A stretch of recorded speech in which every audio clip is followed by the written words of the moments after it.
So, welcome to our Vodafone wrap-up of IFA 2015, day one. Our mega session on day one. Day one. Mega session was at the Intel Developers Forum. Yeah, well, it's a little bit of our mega session of the day, right? I like the term mega session. It makes me feel like I'm doing something important. What's next? Giga session? No, I don't, mega. I'm sticking with mega. You know what? The interesting part about this is when the Gigabyte, this famous OEM in Taiwan was founded, they thought that Gigabyte is something, ooh, wow. They've had no idea that there will be terabyte after this, right? And terabyte is becoming so common. Yeah. So now it makes Gigabyte look so small. That's true. So therefore, be careful with your mega session. Okay. I got to dream bigger. Mega might not be so mega anymore very, very soon. Maybe even tomorrow we're switching over into a giga session, and then we're finishing IFA with a Terra session. I like the way you think. Anyways, well, first of all, thank you so much, Vodafone, for supporting us for the 4th year right now to do the tech launch here live from the show floor in Berlin. We've been the first ones to do this. You've been the first sponsor to help us to create this, and look what's happening right now. Tens of thousands of people are watching this throughout the day, and hundreds of thousands of people are watching it throughout the weekend, and this was possible because of your support. And we have this nice little studio here in Hall 16, which is getting set up, by the way, for the Intel party. And guess what? We have Deichkind, old school German hip hop from the northern part of Germany. I just can't wait to see those guys because they're absolutely amazing. This is going to be some introduction to me to some German culture. Somehow it's going to be, yeah. This will be a first for Nicole. It will be. Right. But you know what, Nicole, let's talk about day one. Let's talk about not only day one, but day 0 and day minus one. We even had a day minus 2. Actually, we had a day minus 2. We had a day minus 2. We kicked it off with Gigaset. And a couple of NDA pre-briefings, which we will keep zipped up. Yep. But yeah, absolutely. I mean, the thing about IFA that is so cool is that the press days are really used. Other conferences, it's maybe like the half day before or the first day, but they really kind of get, the press get all the stuff, and then when the people show up, everything's ready. Yeah. They just get to play with everything. Everything's hands-on. Everything's right there. And the thing that I love most about it is this show is really about what buying decisions you're going to make for Christmas, what new laptop you're going to get. It's not about dreaming about what things I want or regretting decisions I've made about my buying purchase. It's about making decisions and kind of looking and comparing stuff, which to me is the most fun part about tech. That's actually a very good point because there's no other show like IFA. No, this time of year. If you compare this to CS and to MWC, but Computex, you name it, right? There's no show like IFA, especially that is so transparent, so open, so inviting for the public. For the public, I mean, I kind of freaked out a little bit when I was going through one of the halls, and there was a couple of small kids, and I thought, my God, they're going to get crushed because it gets busy here. Let's talk about products before we're getting busy. Day 0. Day 01. Day minus 1. Day minus 1. Day minus 1. What did we start with? Asus kicked it off at 1 p.m.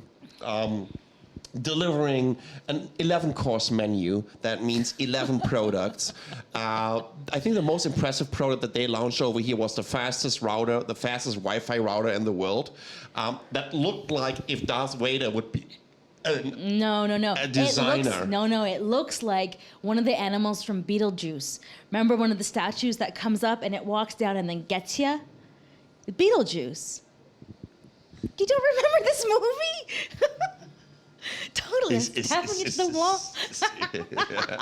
Is this a sign language for this movie? You know what I'm talking about out there on the internet. Seriously, this router is so badass. It has like 10 or 12 antennas, fastest router in the world. It just looks absolutely amazing. Not sure how much it costs, right? But this is something. Yeah. This is something. Absolutely. It looked fast. It looks fast. Seriously, it really looked fast. It looked like it was going to get you. Yeah, like this. Because it goes like this, right? But if you put it like this, it'd have legs and it's going to get you. I swear, man. Look at the pictures. I'm not sure how many times Nicole watched this Beetlejuice thingy, but obviously somehow it traumatized her a little bit.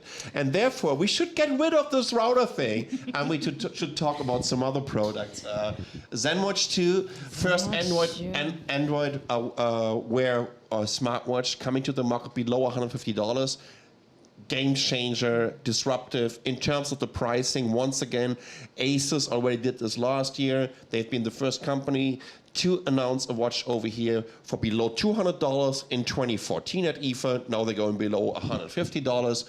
That is absolutely amazing. That is new. And they have a women's watch. They have a women's watch. One for the ladies, which is amazing because up until this point, we've been stuck wearing our boyfriend's watches or that kind of style, the huge, but they, huge don't face. they look the same? They are just smaller. They're smaller, yeah, but still, yeah, but a lot of these watches, they don't fit my wrist at all. True. It's like they're too long. That's true. Too wide, yeah. So this is these are actually smaller. And then actually the new Moto 360 was also here at the show at the Lenovo booth. The women's watch is 4 millimeters smaller. That's as well. true. So That's there's true. actually a few ladies' watches actually showed up here, which I'm very happy to see finally. But once again, let's wrap up Asus. Okay. New Zenphones, Zenfone 2 Deluxe, Zenfone Laser, Zenfone Zoom. Actually, we were in this privileged position to already see those devices, but they never really made it over here into the Western markets. So this was new for the crowd here. They had a bunch of mini PCs, Republic of Gamers, latest gaming PCs, being very, very bold in their announcements. No, absolutely. I mean, they had the world's first liquid cooling laptop. I mean, this is crazy that they put liquid cooling in a laptop. And like if you've seen the video, we've been playing it through the day.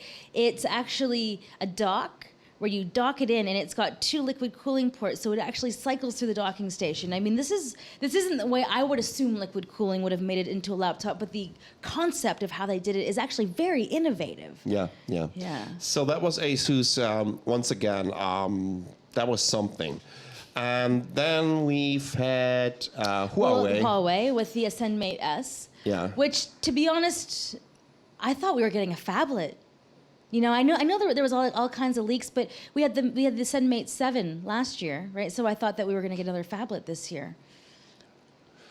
I'm not sure, to be honest, right now, what to make out of it, especially after they launched already a flagship phone with the P8. Now, why do you want to launch another flagship phone 2 months later? I think it's a little bit confusing for customers. Maybe they want to cannibalize their own device, which would be a good thing. Right, if you can cannibalize into your own portfolio, because then no one else is just eating into it. Still, I was hoping for an Ascend Mate 8, of course. Yeah, exactly. It is still a beautiful phone, no doubt about that. Right? It is. But I was hoping for something different. And yeah. So was I. I mean, the 5.5-inch screen form factor is among the most popular on the market, so it does make sense that they did release a phone for this size. The other thing that we have to talk about with the Ascend Mate S is Force Touch, right? So this is actually the first smartphone with Force Touch. And I got to play around with that today, and maybe it's the sheer exhaustion of today, but when I was in the gallery mode, so you can press on it to zoom in and out on a section, right? So you're like, woo, woo, woo, woo. Must have sat there for at least 30 seconds. Just this is, by the way, very, very close to your Beetlejuice gesture. That was Huawei. Then we've had Sony. Sony was at 4. Which, do I have it in my pocket? Oh, I don't. So I actually have the Z5 out there. So I mean, they launched the Z5, the Z5 Compact, and then the Z5 Premium, which you have very strong feelings about. Not sure if Sony would like that right now. Okay, here's the thing. You know what? I think Sony is building one of the most beautiful smartphones that are out there.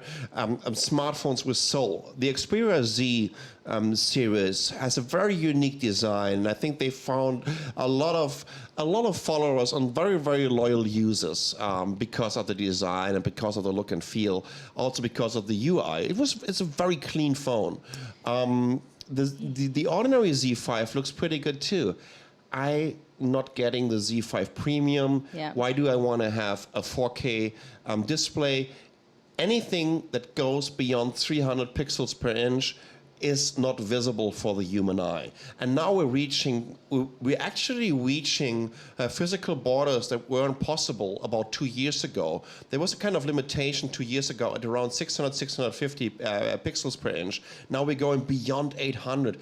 It is basically like I'm just eating into your battery, and there's no value for yourself. Yes, you can watch these 4K videos, and you can zoom in and you can show how great the details are, but you're doing this once or twice, which is also based on a lack of content. But Yeah. I mean, seriously, if I want to watch 4K. I wouldn't go for a Sony Xperia Z5 Premium. I would love to get a 55 or 60-inch Sony Bravia TV. Yeah. With a nice luminous display technology that they have. I'm sorry, Sony. You know that I love you, but guys, check out the Z5. The Z5 Premium is dead on arrival. And honestly, the Z5 Compact, I think, is a very, very exciting device because there's not so many smartphones out there. No one is that doing are flagship device. 4.6 inches. I mean, Great it does have device. a 720p display, which is fine for 4.6 inches. But had they put in a 1080p display, I would have been like, boom. Yeah. They just made it explode. But Snapdragon 810, 3 gigabytes of RAM. I mean, 2,700 milliampere battery is still good, but I mean, like, you have the Alcatel the Alcatel Ado 3 that we had Jason on the stream earlier, which is a budget phone with a smaller battery. Right. Right. So usually, if you're into the 4.6 form factor, you're compromising on something, or it's a budget device, and there are a lot of people that don't want a phone that isn't incredibly pocket friendly. Yeah. Maybe like, girls with tiny pockets, So like the that's- small phones. That's Sony. What That's else? Sony. Intel was in the morning. So Intel was in the morning. Intel, we saw that. There was another presser after Sony. Lenovo. That was a good one. Yeah. We like a couple of years ago, we've met a Lenovo representative from the UK, and she was always like Lenovo. And it just became a running gag over the years, right? So, Lenovo launched a crap load of products. That was insane. But so many. Here's the thing. So we had the marketing representative for the tablets in here, right. And I played around with the Yoga Tablet 3 with this 10-inch one. I was blown away. I was seriously blown away. That was pretty much the coolest Android tablet I've ever seen in my life, in my whole goddamn life, which is basically because they're only building Android tablet for the last 6 years, right? Yeah. Anyways. No, but I'm still using the original Lenovo Yoga tablet. I have the 10 and the 8-inch. The 10-inch is in my kitchen. Yeah. And I play music and I do recipes on it. And then the 8-inch I bring on the road with me because it has 18 hours of battery life. Now they're going for 22 hours with the 8-inch. Not sure about the battery life on the 10-inch, but the cool thing about the 10-inch one is they put a Pico projector now into the bezel on one side, and you can actually it's like a little swivel, right? You can twist it around. 480p. They have a camera in the swivel, and it has a nice leather back, which feels really nice. So on the top part, it actually has like it's a combination of aluminum and leather. Yeah. Plus, what's so cool, they're using Harman Kardon speakers that are creating a surround sound for you. And that was just absolutely crazy. So the music was so loud at their launch event that when I played it, I was like, oh yeah, I can definitely hear it. But I didn't have the surround sound experience. I've had the whole demo here. Oh. And I almost stopped the stream because I was close to cry. What? It was a very, very... Well, I see your socks are still on, so they didn't knock your socks off. It was a very emotional moment for me. It? You know what song did they play? Did they play David Hasselhoff's like a Rhinestone Cowboy for you? Is that... I think, what wasn't it Aristoteles to say, nothing touches our soul more deeply than music? And Lenovo delivered this music to me today. It was amazing. Seriously. If you guys have a chance to try that out, right, just make sure to go into the stores, check it out, check out the speakers, check out their surround sound demo.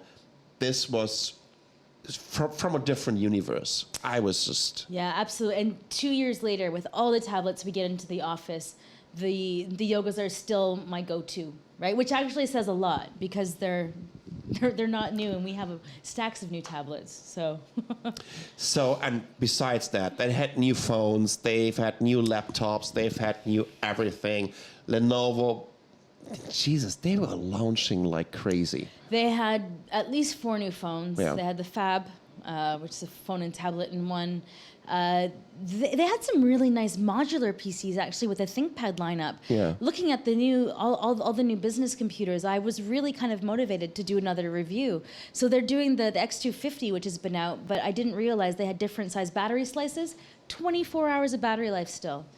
I mean, like, this is really something. And then the ThinkPad Yoga. Yeah. I mean, obviously, it's just so rugged. The way when you flip it over, the chassis comes up to flatten the keys. Yeah. I mean, there's so many details to how these ruggedized devices are just kind of ensuring that you can keep your laptop for years. The big launch event yesterday, Samsung.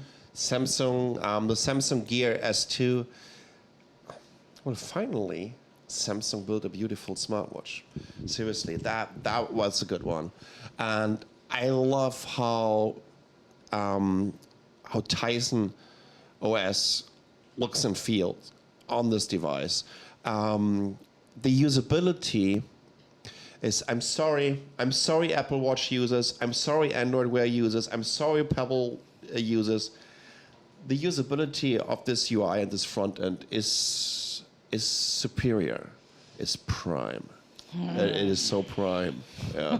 Here comes this Beetlejuice. No, but it's also a unique UI design for me. The way that they have the rotating bezel in order to have the navigation. This is something very natural and very intuitive, and it's something that I'm surprised we haven't seen on a smartwatch already. Yeah. So when I saw that, I went, obviously, of course. So I mean that was kind of nice to have an aha moment, I guess, with the S2. So, and I mean, you've been hitting the show floor for the whole day, and I was sitting here in our little studio. So I guess it's about you to kind of wrap up this day. All right. So the Summer Garden is in full construction, right? It's going to be ready for all the concerts tomorrow. I was sure to check that out. The grass is very soft, in case you all were wondering. I made it all the way to the other end, the international halls, which actually, to be honest with you, I forgot that Germany really cracked down on the clones and the knockoffs.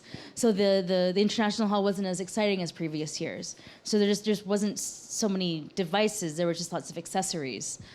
The Huawei booth and the Microsoft booth. Microsoft had their press conference today and showed some devices that we don't know about. So that was also very cool. And obviously, just kind of hitting the Sony booth, they still know what they're doing when it comes to like putting together a booth that kind of has a brand message, right? Because even though their smartphone sales may not be tops, right? It is their a company that TVs, has their design in their PlayStation, DNA, right? Really? And you always have to give Sony credit to that. Yeah. And the other thing that I have to mention, if you do come to IFA, be ready for the drone invasion. Ooh. Oh, there are drones on the show floor. There was one. Oh, God. There are drones on the That was show a cheap floor that will make you believe it's coming. Like, terrifying. Like terrifying. Skynet? Like Skynet. I mean, like, these drones are so badass looking that you actually think that they're coming to get you. Yeah. Yeah. So, guys, this is Deichkind. They're getting ready. they're getting ready for the party. We're getting ready for the And, party. Oh. They're definitely testing out the speakers right now. So this is a good sign for us to kind of, come to an end. If you want to see more of this, can you hear that? Yeah? Yeah? We haven't. Can you feel that? It's the question. Guys, IFA 2015, exciting show. We've had tons of devices. The problem for us right now is for this first recap, to recap 3 days, where we basically had like 100 different products launching here into the market. It was amazing, and I'm pretty sure that you will also be able to see those latest devices at your next Vodafone dealer, Vodafone shop, Vodafone store, and also online on Vodafone.com or Vodafone.de. So check it out. Thank you so much for joining us. This was IFA Day 1, and this is Nicole Scott. And this is Sasha Pallenberg. You guys have a good one. Cheers. What?